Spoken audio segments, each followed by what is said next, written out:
Hi, everybody. Welcome back to episode 15. Great number. As you can tell, I am joined today by Mindy Helaine. Woo Woo. Welcome to the podcast. Thank you. Welcome to the You and Me podcast. My name is Carolina, and I'm so stoked to have you on today.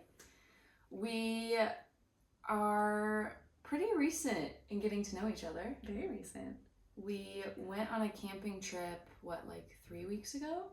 I feel like it was like 2. 2 weeks ago? Yeah. And instantly drawn to your energy. I think I know we've met before, previously, just at parties. You're always like side by side somehow. Yeah, you're always getting down, you're grooving, you're having a good time, you're moving your body. You just give off this energy of fearless and no fucks given of what other people think. This is me, what's up? Oh, I love that I give off that energy.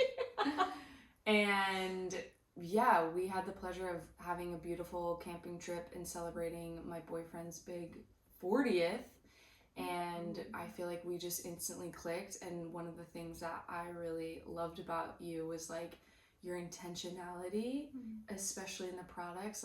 Mindy came with this is the best sunscreen and look at the ingredients, and then she was like, these are my snacks, and this is she's actually the person who recommended, I think I talked about this, but that oat house. You did. Yeah, she was like, yo, there's this amazing nut butter. It's not even made with nuts, but it's a nut butter. And I was like, oat butter. Oat butter. I was like, my favorite food are nuts. And so yeah, I am so excited to have you on. Thank you for coming by. Thanks for inviting me. This is my first podcast. Ever? Ever. Oh my gosh. I know, I'm a little nervous, but very excited. And I know I'm with somebody that will guide me through. You're gonna crush. And I have to say, when creating this podcast, obviously the goal was to have guests on. And I didn't even think about when asking people. Some people would not be comfortable doing it. Whoa. So that's been something learning for me, because I've asked a couple people and they're like, not ready. Yeah. Or I'm not really comfortable with that. And I love that as soon as I ask you, you're like, fuck yeah. Yeah. I was like, I don't know what will happen, but it's gonna be great, and let's give it a try. Let's do it. Yeah. I felt like you were going to be comfortable because I know I've recently started following you on your Instagram. Yes, which is also very new to me. It's new and not new. I used to do photography for grandparents and grandchildren, and I did an Instagram for that. I was like, you know what, put my face up there, let's be silly, let's get weird, let's get wacky. And I put that on pause for a little bit, and I just recently picked up another adventure with families and children. I was like, all right, time to get back on camera and advertise for myself. Yeah, when we were in our camping trip, I remember sitting by the fire and Mindy was asking these exquisite questions of what are you working on, or what are your goals or passions, and that got us on the conversation of you sharing something that you started, which is...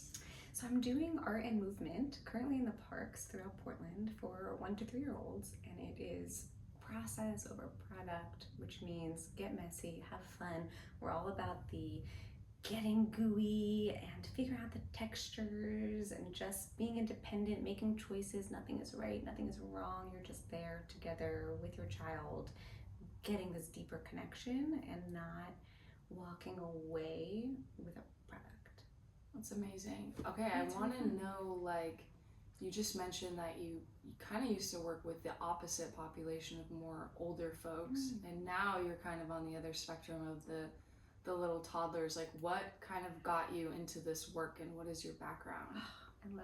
I love a zigzag journey, and that is what I'm on. It's what I've been on. It's what I've continued to be on.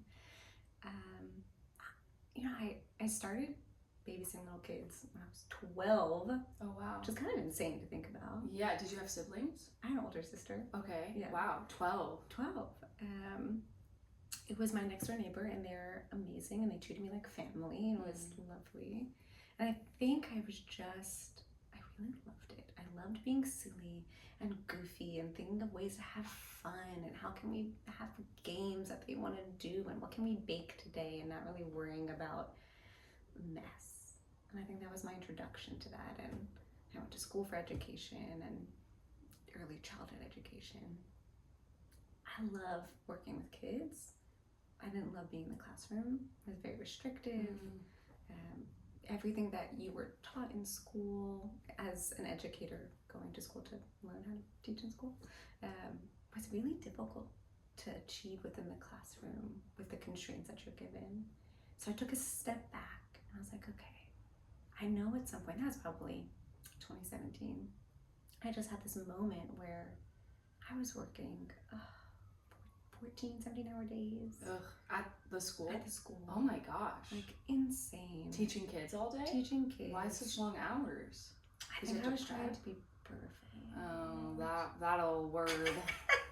And you can't do that. Like, yeah. It's just not possible. I felt the weight of the world on my shoulders of if I'm not able to do this, then I'm failing the kids. Yeah. And I know now, looking back, that that's not true. You know, I was doing all that I could. When you have 32 kids in a classroom, that's a lot. And just me, little me. Wow. And what was the grade that you were teaching? At that point, I was teaching 3rd grade. Because it's like, I'm thinking about, you know, when you're like in high school, middle school, how it's like you have like biology for an hour and a half, and then you have math. It's like you just have those kids all day. You're doing language arts, science, history, math, writing, reading, comprehension, social skills building. You're the mediator, you're the nurse, you're everything. And it was lovely, and I loved it. But it was insane. I would wake up early to get to school like an hour or 2 early, and then I would stay after school probably 2 to 3 hours, and then I would go home and work more. Looking back, like I needed to have built a better community of teachers to help me out with that. But that's okay. Like I love the education that I had. I love the experience that I had when working with families. It was awesome. Probably very rewarding. Super, super rewarding. Recently I had an email, I think a couple months ago, from one of those parents from years ago that said, wow, I just want to let you know this is for one of my kids, like they're entering, was it high school now? Oh wow.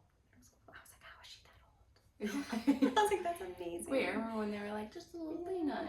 And she was just expressing like gratitude. I was like, oh my gosh, like that was some of the wildest times of my life, and I'm so glad that I could have that impact.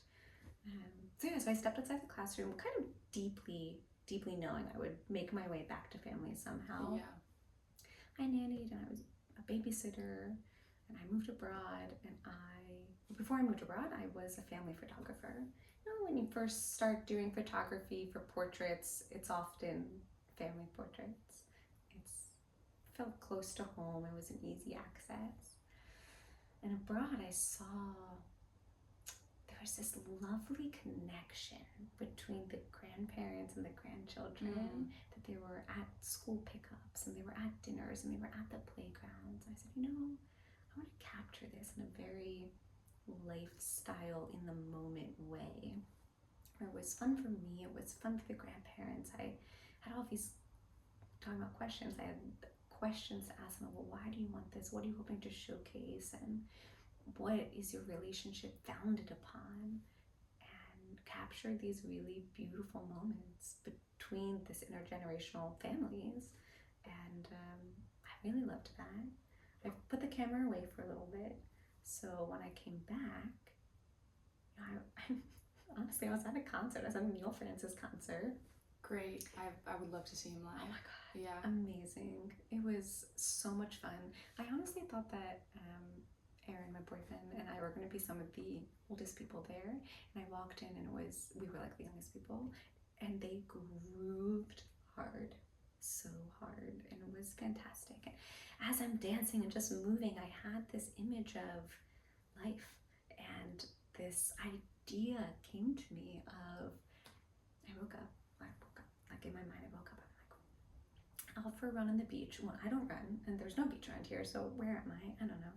And I go to this coffee shop, and this man that I know deeply, I've never met him, hands me a box of croissants and muffins. Oh, I love croissants. Oh, so good. And he's like, okay, enjoy your class. I was like, okay, bye. And I walk outside, and I walk 3 doors down. It's Miss Mindy's studio in this vision. And you walk in, and there's just paint on the wall everywhere. I could tell that the community had come to set it up. There was mirrors, there's a dance floor, there was low tables and swings and paints and just laughter. And I went, oh, this is life and this is what I want to be doing. And I afterwards talked to Aaron about it, and he's like, okay, well, how do we make this happen? Like, that's a very achievable goal. Yeah. And I went, okay, I'm gonna get back to doing art with the kids and families and merging that connection with them. And yeah, so it's class number 3 is coming up today, and it's so lovely and so much fun to get back to creativity and movement and art and community all in one. And it's just been, yeah, really, really, really lovely. I love the juxtaposition. Often, I'm not a parent yet, but when I think of being a parent, there's always this idea of like teaching your kid what's right or wrong, or sometimes a sense of like controlling them, of like, you're gonna do this and we're gonna, you know, there's this like way of like, I'm older than you, so I'm going to guide you into what you need to be, which often can come from a safety standpoint, but also can come from like, you know, trauma, or just thinking you're doing the right thing, but maybe not really allowing the kid to have this sense of like independency or this journey of discovery. And I like that to the core of you, you're talking about this idea of like, kids have such, I think not even kids, but humans have such incredible imaginations. And we are built to move. We have these physical bodies that we know when you don't move them become achy and painful and sore and can lead to a lot of diseases. So this idea of like mixing being creative, which oftentimes is literally an innate experience we need to have as humans, and if we're not tapping into creativity, then we're probably like a bit depressed. Yeah, I mean, totally. Yeah, and then not moving your body either, it's like same thing, you know. And so I just like the idea of having fun, but in a way that is not just like, yeah, we're gonna run across the street, and like, no, it's like a controlled idea of like, hey, allow yourself to make a mess and see what happens.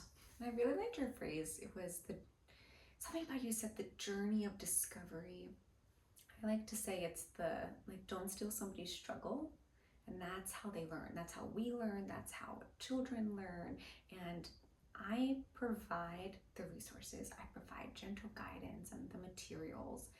And then I want them to explore. Like, I often have to take a step back and think of myself as a child and go, if I've never seen this before, I don't know what it is. I don't know what it does. I'm gonna try everything out to figure out, what is this? Like, Yeah. let me play. Like, can you even imagine like how you learn to walk? Like, we know that the distance from my hand to holding this cup, because we've done it so many times, but the reason the kids spill is they don't know how to hold this cup yet. Right, they're completely just learning of like, oh, Yeah. it's even watching our neighbor, like, as he's a year and a half now, and like, I remember a couple months ago when he was literally learning his hand. Yeah, you're like, what he, is this? He would look at it and like, oh, I can, there's a thing that we do, it's waving, and it's fascinating watching their little minds like discover those things. And it is, I think, a reminder for us to like slow down and have the patience. Sometimes we're like, okay, you need, hurry up, like, we're gonna do this, and this is how you open the pen. And it's just like, sometimes it could even be like playing with the pen of, oh, this is how you open and close it, and maybe if I do this or this, I can make something with it, And I know as adults, we want to help. Like, I believe there's good in everybody, and that everybody wants to help and do the right thing. And so when you see somebody struggling, you're like, well, I've done this before and I can make it easier for you, so let me jump in and help you. And that's stealing their struggle. That's stealing that connection, their neurons in their brain that makes this connection of, oh, that's what this does? Of, oh, I'm learning it on my own. And what if they find a new way to do it that works better for them than it worked for us? Like, totally. I think it's a lot of releasing, knowing what's best. And I know, especially as parents, like, I am not a parent and I've only been an educator. We are just doing the best that we can with the knowledge we have and the experiences that we've had. And I totally get that. and just providing kids with opportunities to learn and fall and spill and get messy is a great practice for us to say, what have I been doing that I could change, that maybe is better for me to do a little bit differently? I love that. Yeah, it's this idea of almost surrendering. There's so much of the adult world, like you said, where we're into perfectionism, and even before you came over, I was like, oh, I gotta like sweep the floors, I gotta do that. It's like we want to always appear as everything is put together. And I think there's so much beauty when you look at a child and they have snot dripping down their nose and they have stains all over their shirt, and they are still like they're themselves. And they're having such a good time. Yeah. They are just laughing and laughing. And and I truly believe that kids need boundaries and they need to have routines, but those boundaries and routines can have flexibility. And it's when you have those boundaries and routines that you're able to explore safely and comfortably. And if we give that to ourselves, like in my own apartment, I try to leave things out: art, watercolors, paint. And I'll look at this empty page, and I know there's a lot of research, and I did not have an art education, so I can't really speak to that, but I know there's something about having this blank page that is terrifying, because you want the product to be the best, and you want the product to be what's in your mind. And I've kind of had to push that aside and go, you know what? I'm gonna just put these colors on the paper and see where it goes. I'm gonna flow.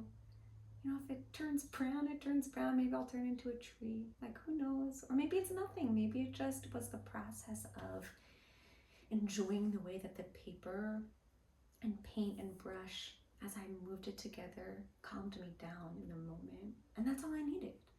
And that's kind of what I try to bring back for them too, of, it's just taking note of how you feel. What's the sensation? Is it cold? Is it smooth? Is it slippery? Is it rough? And how do I feel? Am I happy? Am I sad? Am I excited? And when I'm not feeling those great emotions of what can I do to get back there, I found that art, probably in the last 5 years, has just really been this great way of finding happiness and comfort during a time that is, just a little wild in the world. Just a little hard to navigate.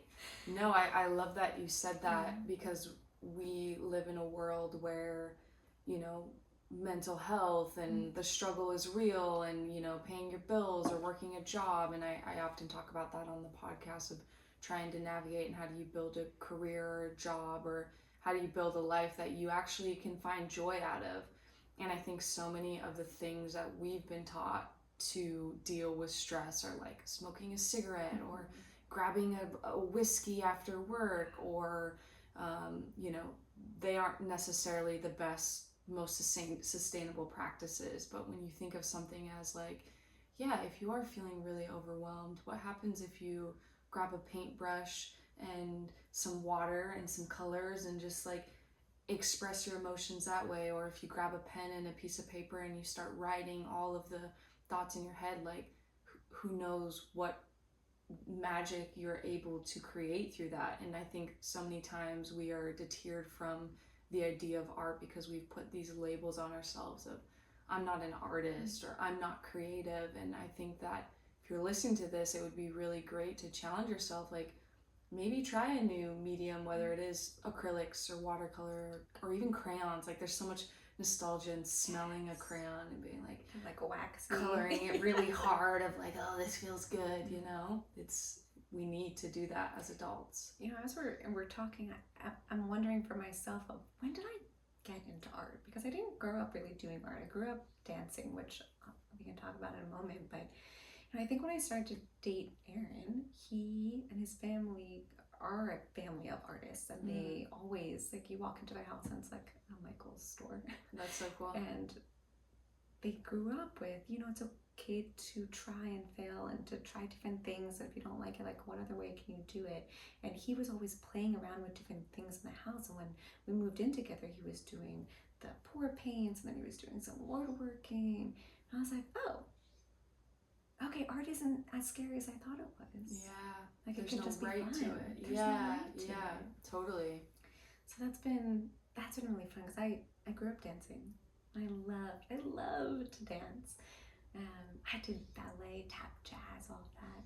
And in high school, I was in the dance troupe, and it was so much, and there was a lot of pressure. I didn't love it. I wound up stopping, and I took a jazz class in college. I went, wow, this is just for fun. But you still had to follow steps. And I was like panicking a little bit. Okay, don't mess up, don't mess up, don't mess up.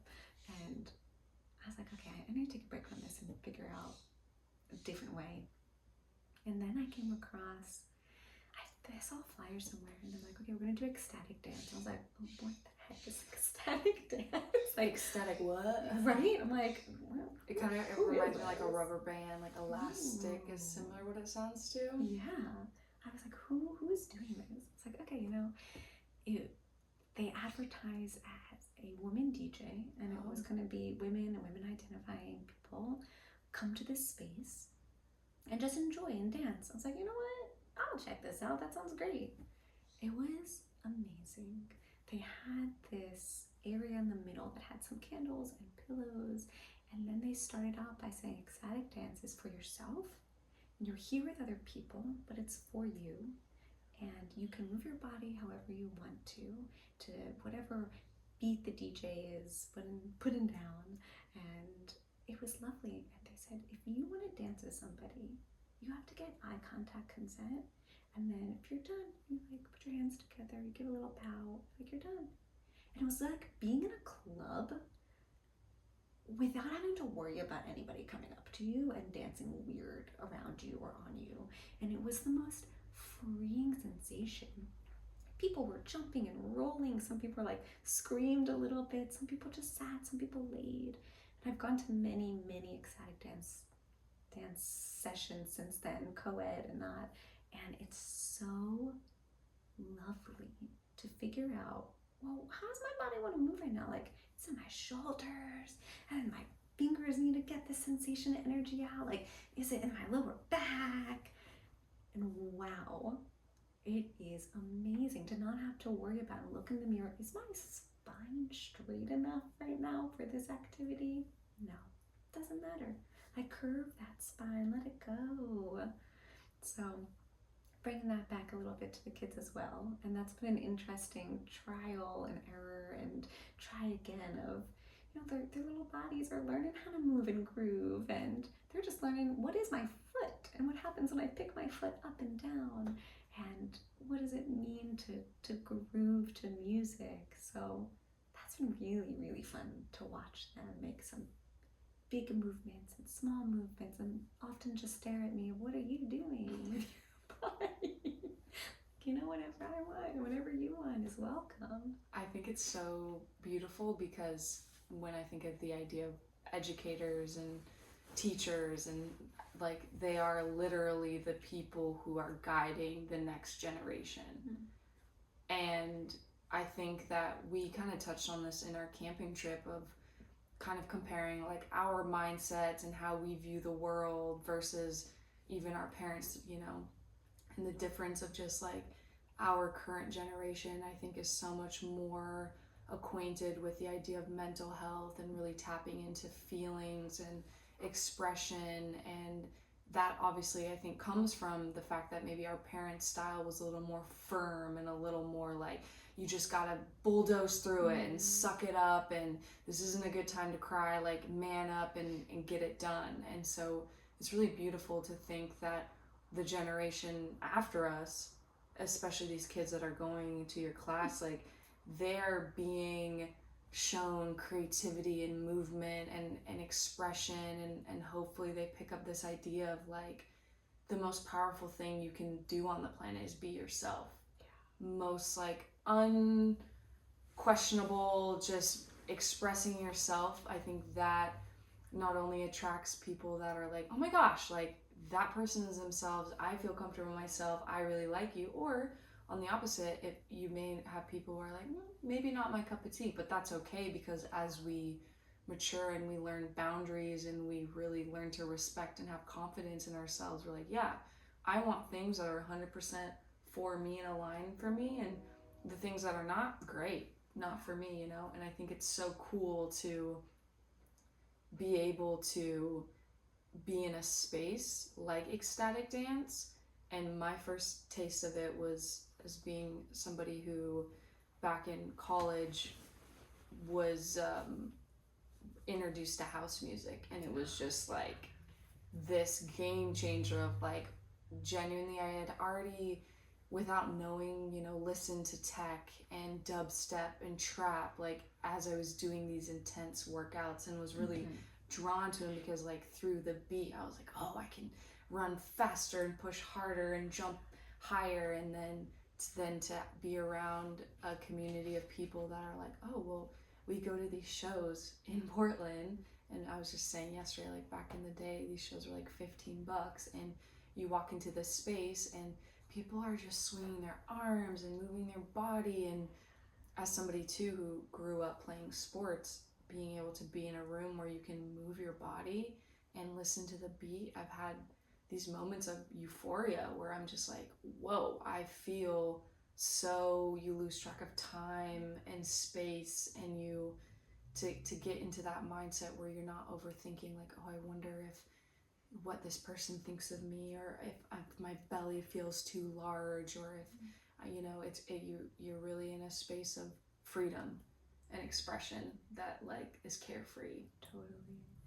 I think something you had just mentioned about like our parents' generation and how they were raised, and you know, there's good and bad to social media, and I think what's really has been so good is people have been able to express their own creativity, and they're sharing different ways of parenting or being, and it's just been, I think, like a game changer. Now, I know having so much information, access to information, can be overwhelming at times, but it's been so lovely to have all these different ideas come together. And as a side note, all the different music, I am just dipping my toe into it, and I am so excited because music has such a powerful, I mean, for me personally, powerful effect on my mood. If I'm feeling a certain way, like, okay, I'm feeling sad, do I want to lean into it, and do I want to keep that, you know, melancholy kind of going? Like, what am I going to put on? Or if I want to like snap out of it, like, let me put on, is it going to be pop? Is it going to be trap? Like, what is it going to be that's going to like get the energy moving and flowing and get whatever's stuck inside of me out? I really, really lean into that.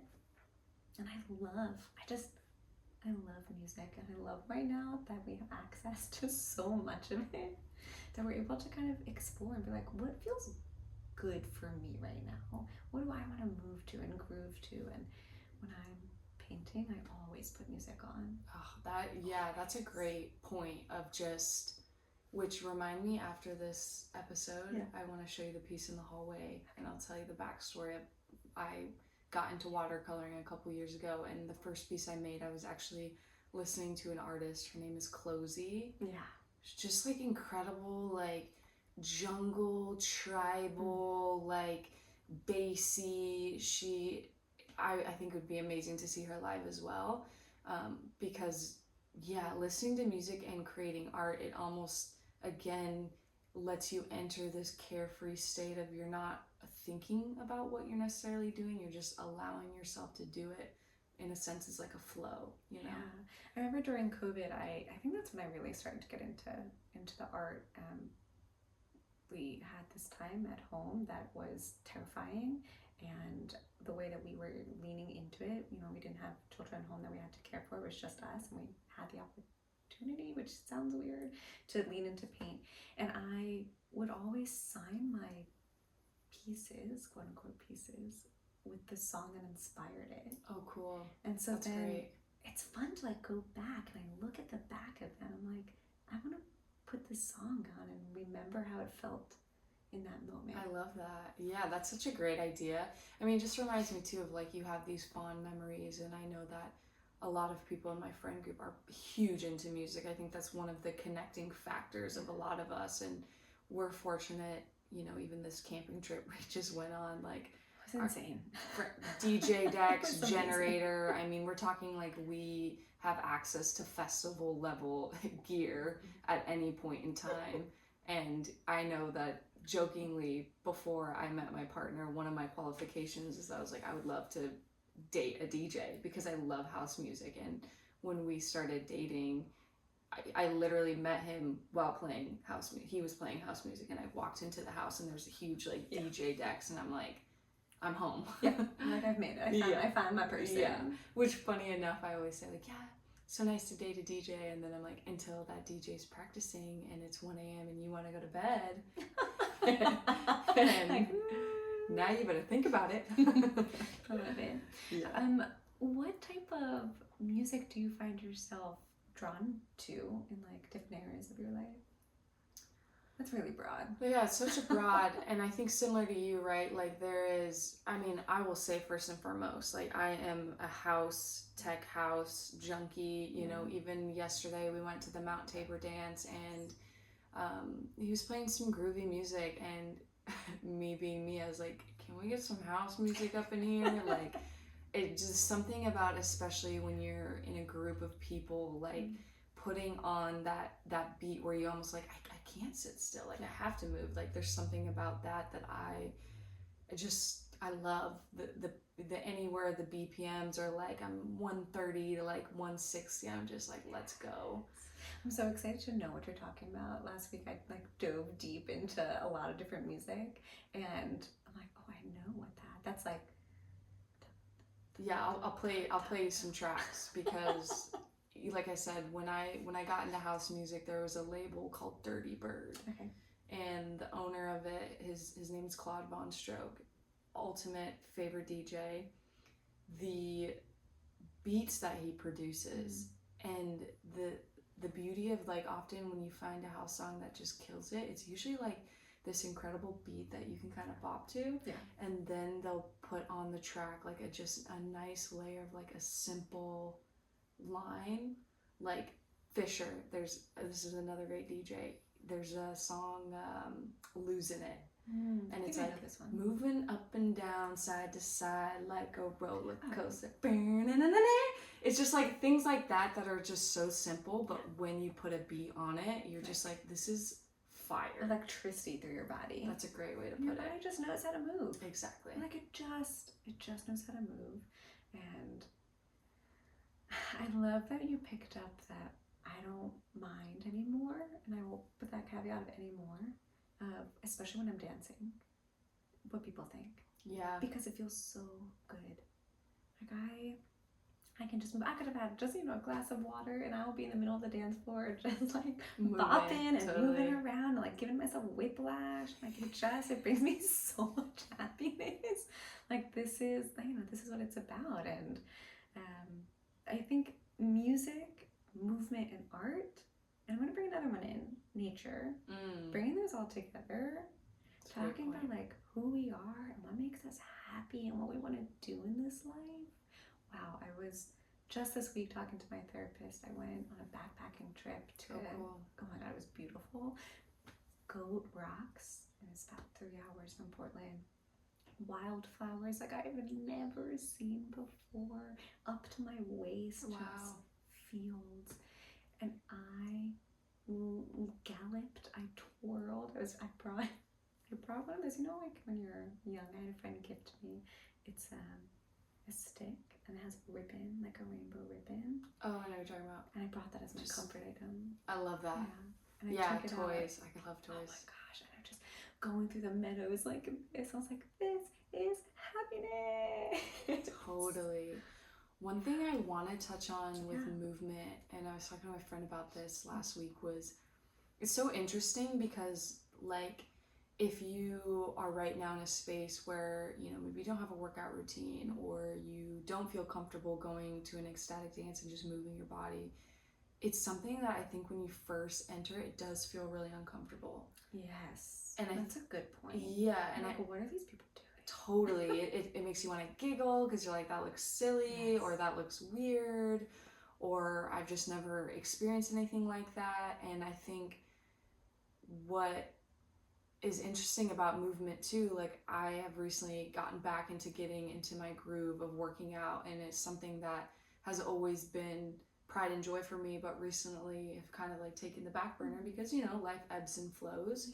Yeah. And when you first get back into it, it's uncomfortable.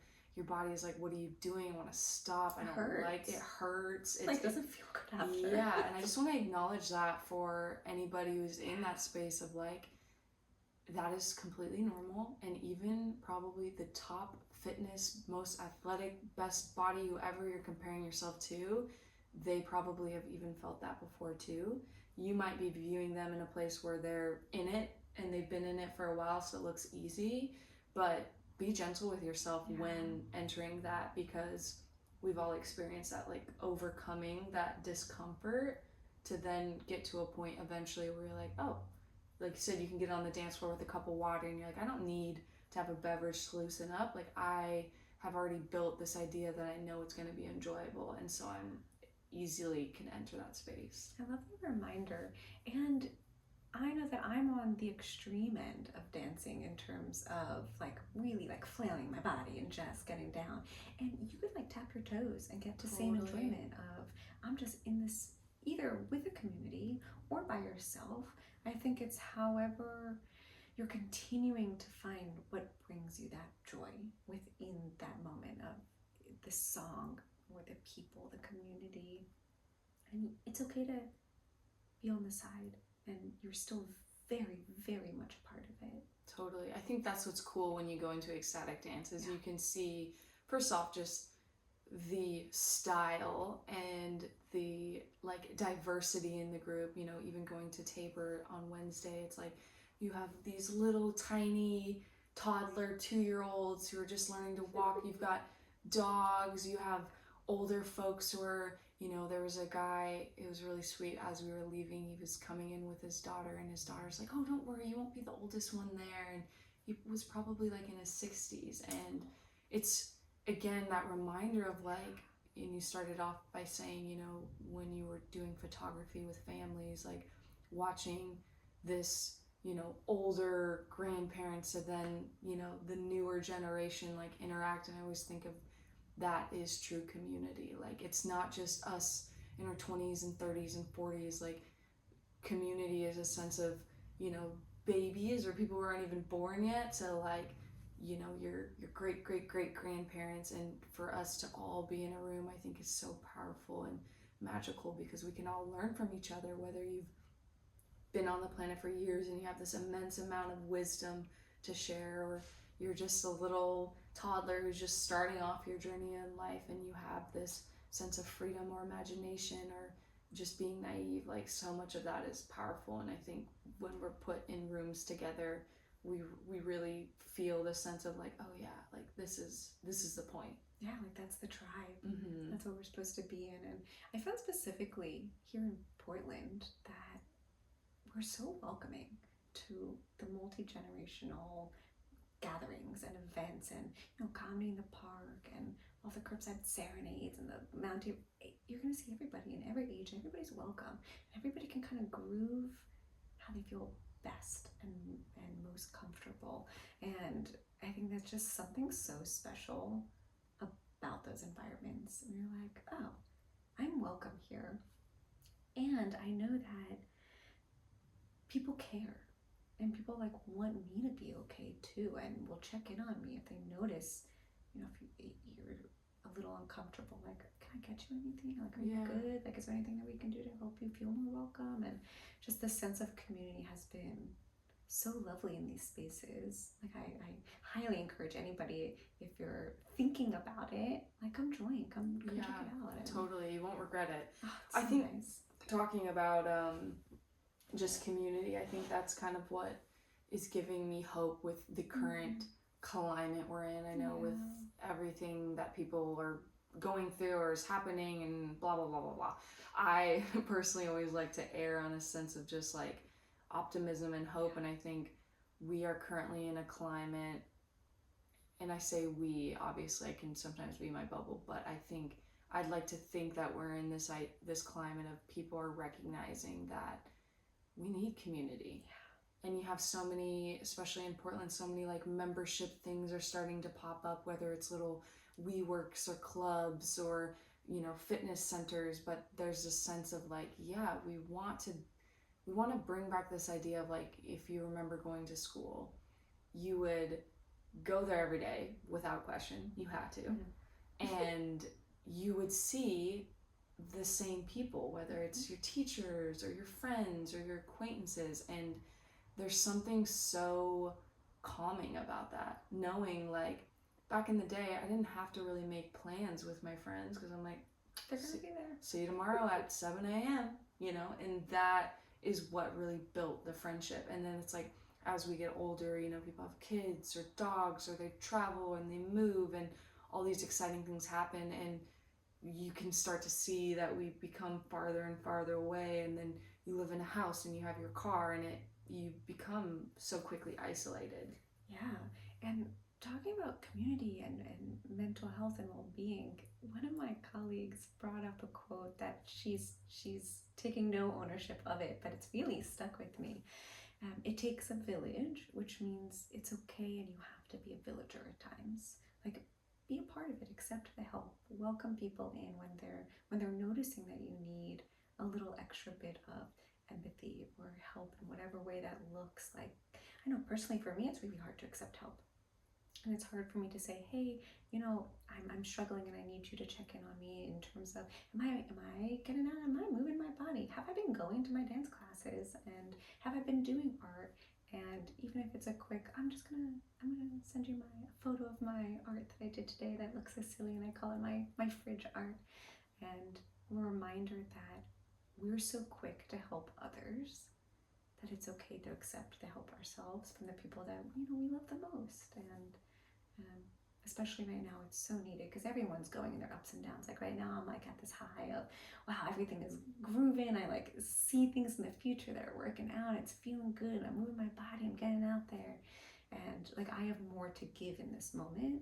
And I know that there will be times, especially in the winter to come, of let me accept it. Let me be a villager. And it's been nice to build these different communities to get a sense of that. As we travel through this wacky, weird and wild life. Totally, that's such a great reminder. We actually last weekend, our friend, they're about to have their second baby, and rather than just doing like your classic baby shower, she was like, you know what, why don't I gather all the amazing women in my life and have everyone come over with a cutting board and a knife. And she printed out maybe like 5 to 10 recipes, and everybody had a recipe that they prepped that we could then throw in the freezer. So when she does have her second child in a couple weeks, she's got shepherd's pie and enchiladas and muffins, like all stacked, already made in the freezer because of her community. And I was like, that was, first off, it was so fun to do. Yeah, so beautiful. So beautiful. Yeah. We had all these women who we all know, like stereotypical or not, and like I personally like to use my hands. I like to like, there's something so healing to be around a group of women because you're like, oh, we're all so kind and respectful and we look out for each other. So gentle. So gentle. We can freely share our emotions, whether it's giggly and silly or it's more, you know, talking about something deep that's happening with someone, but we just like have this sense of like community and understanding and reverence for each other. And to think about like, yeah, if you had to meal prep, you know, 10 meals for yourself while being pregnant, like that sounds with a toddler, it sounds awful. But having everyone just do a little chunks of it, we were able to stack the whole freezer. And I'm like, what an incredible, can they come to my house? Right? I was like, why don't we do this as a birthday party? Like, Yeah. Come over, prep for me for the month. I love that idea. Right? Because it's like, I know as times are so busy and everyone's on the go, it's like oftentimes we don't have enough time, or we say we don't have enough time to make healthy meals when we know that like that's like the foundation of your system's functioning. So you can show up for your dance classes or you can perform your art. It's like you gotta like fuel your body with nutritious food. And so I just thought that was such a clever, beautiful, amazing idea.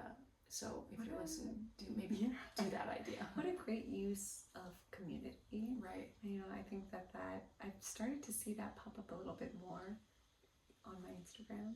I'm like, oh, that's such a lovely way to include everybody together, and everybody's feeling like they're helping, because they are, and you're getting the help that you so greatly need in this moment. And it's a really fun, beautiful way of doing that. Yeah, so clever. Wow, I think that is a birthday party. I love that idea. Right? I think that that's awesome.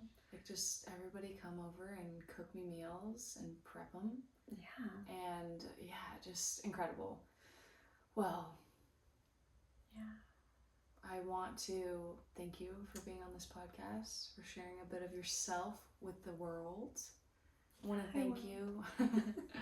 Thank you all who are listening or watching. It means the world to me that you guys decide, with all the things you can do in life, you decide to click and listen. And I hope that you feel inspired to create some art, grab a pen, grab some paint, move your body. Which, so I want to say, like, some of the best dance sessions for me personally has been in the bathroom. Oh. In my old apartment. Like brushing your teeth and just grooving? Putting on headphones and just like, I don't do it as much, and this is a reminder for myself, I should do it, but when I used to live by myself in my apartment, I had like incredible bathrooms that are very spacious, and I would turn off the lights, and I had like a disco light strobe in the Party. bathroom. We love bathroom parties. Put on your headphones and just go, because and it's a great way if you're like, oh, I'm nervous about what other people, like if you're in is your my home, neighbor looking in? like close that bathroom, it's all you. You're looking at the toilet. If you have your eyes open, close your eyes. That's another great tip too, because that's just like, you just listen to the music and you stop thinking about like, oh, what do I look like? We should have a dance party. Mini dance party. That does sound really fun. All right, my friends, thanks for tuning in. Thanks for having me here. It's been lovely. And I'm so excited for our budding friendship. Likewise. More. Peace. Bye. Stop.